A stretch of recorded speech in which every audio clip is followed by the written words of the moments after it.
جب وہ کہہ رہے تھے نا وَامْتَازُوا الْيَوْمَ أَيُّهَا الْمُجْرِمُونَ، تو میں صف میں کھڑا تھا تو 2 قطرے میرے بہہ گئے آنسو کے. مجھے ساتھ بچہ کہنے لگا تبھی یہ ٹھیک ہے.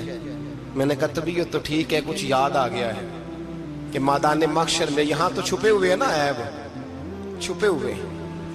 اور بھائی رب بڑا قریب ہے، عیبوں کے باوجود نوازتا ہے.